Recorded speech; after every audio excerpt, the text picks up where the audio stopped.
Eventos de los últimos días, capítulo 3. ¿Cuándo serán estas cosas? Los discípulos le preguntaban a Cristo acerca de su regreso. Las palabras de Cristo, en Mateo 24:2, habían sido pronunciadas a oídos de gran número de personas. Pero cuando Jesús estuvo solo, Pedro, Juan, Santiago y Andrés vinieron a él mientras estaba sentado en el monte de las Olivas. Dinos, le dijeron, ¿cuándo serán estas cosas y qué señal habrá de tu venida y del fin del mundo? En su contestación a los discípulos, Jesús no consideró por separado la destrucción de Jerusalén y el gran día de su venida. Mezcló la descripción de estos dos acontecimientos. Si hubiese revelado a sus discípulos los acontecimientos futuros, como los contemplaba él, no habrían podido soportar la visión. Por misericordia hacia ellos, fusionó la descripción de las dos grandes crisis, dejando a los discípulos estudiar por sí mismos el significado. Se nos declara que el tiempo definido de la venida de nuestro Señor está fuera del alcance de los mortales. Aún los ángeles, que ministran a los que han de ser herederos de la salvación, no conocen ni el día ni la hora. Empero del día y la hora nadie sabe, ni aun los ángeles de los cielos, sino mi Padre solo. Mateo 24:36. No hemos de saber el tiempo definido ni para el derramamiento del Espíritu Santo ni para la venida de Cristo, porque Dios no nos ha dado este conocimiento, porque si lo hiciera, no haríamos un uso correcto del mismo. Como resultado de este conocimiento, existiría entre nuestro pueblo un estado de cosas que retardaría grandemente la obra de Dios de preparar a un pueblo para estar en pie en el gran día que vendrá. No debemos vivir en base a una agitación relacionada con el tiempo. Usted no podrá decir que Jesús vendrá dentro de 1, 2 o 5 años, ni tampoco tiene que postergar su venida diciendo que tal vez no ocurra por 10 o 20 años. Nos estamos acercando al gran día de Dios. Las señales se están cumpliendo y sin embargo no tenemos un mensaje que nos diga el día y la hora de la aparición de Cristo. El Señor nos ha encubierto sabiamente este asunto para que siempre podamos estar en un estado de expectación y preparación para la segunda aparición de nuestro Señor Jesucristo en las nubes de los cielos.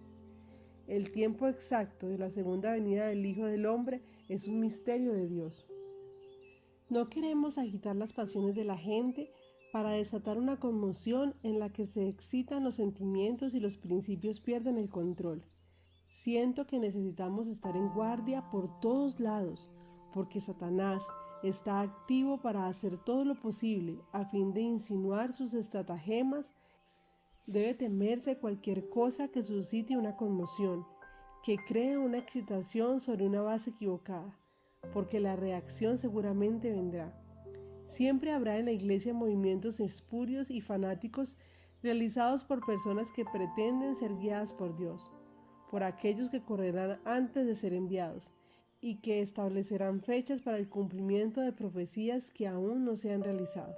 El enemigo se regocija con este proceder, porque sus repetidos fracasos y su desviación de la atención hacia puntos falsos provoca confusión e incredulidad.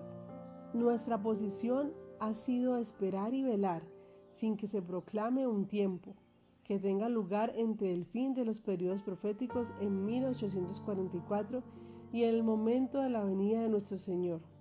La gente no tendrá otro mensaje acerca de un tiempo definido después de este lapso, Apocalipsis 10, 4 al 6, que ahora abarca desde 1842 a 1844. No puede haber ningún cómputo definido de tiempo profético. El cálculo más prolongado llega hasta el otoño de 1844. Puesto que el tiempo es corto, deberíamos trabajar con diligencia y doblada energía. Vendrá la hora, no está muy lejana, y algunos de nosotros que ahora creemos estaremos vivos sobre la tierra y veremos el cumplimiento de la predicción y oiremos la voz del arcángel y la trompeta de Dios que resuena desde la montaña, la llanura y el mar hasta las partes más distantes de la tierra. El tiempo de prueba está precisamente delante de nosotros. pues el fuerte pregón del tercer ángel ya ha comenzado en la revelación de la justicia de Cristo, el Redentor que perdona los pecados. La larga noche de lobreguez es angustiosa, pero se posterga la mañana por misericordia, porque si el Maestro viniese, muchos serían encontrados sin preparación. Si los adventistas, después del gran chasco de 1844, se hubieran aferrado a su fe y hubieran ido unidos en pos de la providencia de Dios que abría el camino, y si hubiesen recibido el mensaje del tercer ángel y si lo hubieran proclamado al mundo con el poder del Espíritu Santo, habrían visto la salvación de Dios. El Señor hubiera obrado con poder mediante sus esfuerzos. La obra se habría terminado y Cristo habría venido para recibir a su pueblo y darle su recompensa. No era la voluntad de Dios que se demorara así la venida de Cristo. Durante 40 años, la incredulidad, la murmuración y la rebelión impidieron la entrada del antiguo Israel en la tierra de Canaán. Los mismos pecados han demorado la entrada del moderno Israel en la Canaán celestial. En ninguno de los dos casos faltaron la promesa de Dios. La incredulidad, la mundanalidad, la falta de consagración y las contiendas entre el profeso pueblo de Dios nos han mantenido en este mundo de pecado y tristeza tantos años. Si la Iglesia de Cristo hubiese hecho su obra como el Señor le ordenaba, todo el mundo habría sido ya amonestado y el Señor Jesús habría venido a nuestra tierra con poder y gran gloria. Los ángeles de Dios, en sus mensajes dados a los hombres, representan el tiempo como algo muy corto. Así es como siempre me ha sido presentado. Es cierto que el tiempo ha sido más largo de lo que habíamos esperado en los primeros días del mensaje. Nuestro Salvador no apareció tan pronto como lo esperábamos, pero ¿ha fallado la palabra de Dios? Nunca.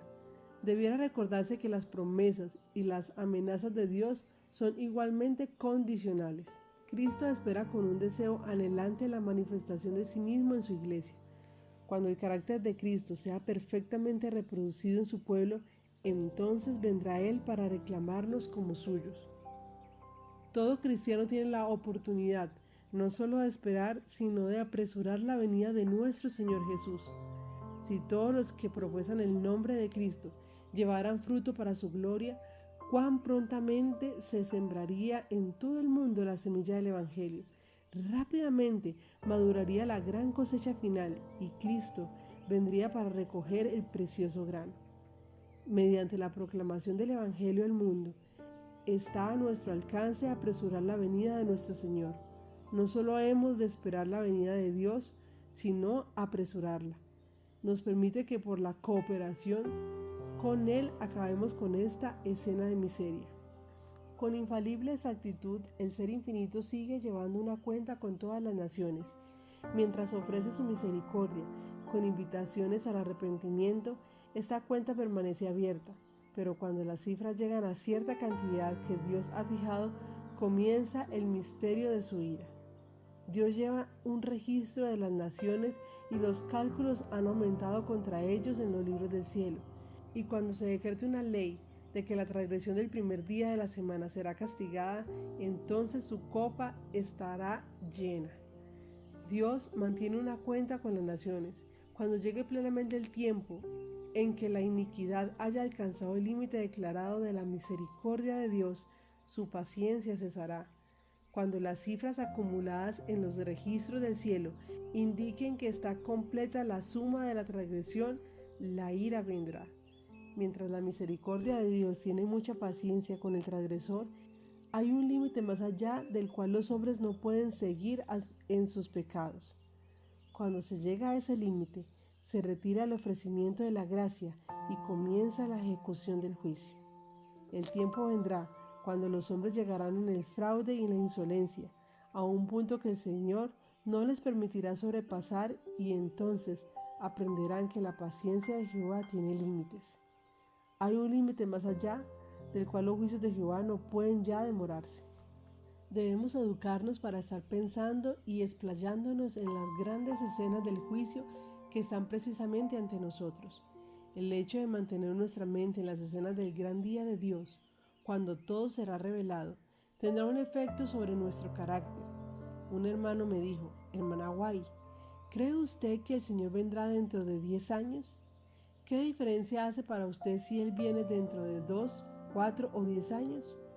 Pues dijo él, si supiese que el Señor viene en 10 años, creo que haría algunas cosas en forma diferente a como las hago ahora. ¿Qué haría usted?, dije yo. Oh, dijo él, vendería mi propiedad y comenzaría a investigar la palabra de Dios y trataría de advertir a la gente y conseguir que se preparen para su venida, y le suplicaría a Dios que yo pudiese estar listo para encontrarlo. Luego le dije, si usted supiese que el Señor no viene hasta de aquí a 20 años, ¿viviría en forma diferente? Él repuso, creo que sí. Cuán egoísta fue la expresión de que viviría una vida diferente, si supiera que el Señor vendría en 10 años. Enoc caminó con Dios 300 años. Esta es una lección para todos nosotros, para que caminemos con Dios cada día, sabiendo que no estamos seguros a menos que estemos esperando y velando. Ojalá que el Señor no dé descanso día ni noche a aquellos que ahora son descuidados e indolentes en la causa de la obra de Dios. El fin está cerca. Cuando estemos de pie con los redimidos sobre el mar de vidrio, con las arpas de oro y las coronas de gloria, ante la eternidad sin límites, entonces veremos cuán breve fue el periodo de prueba que hubo que esperar.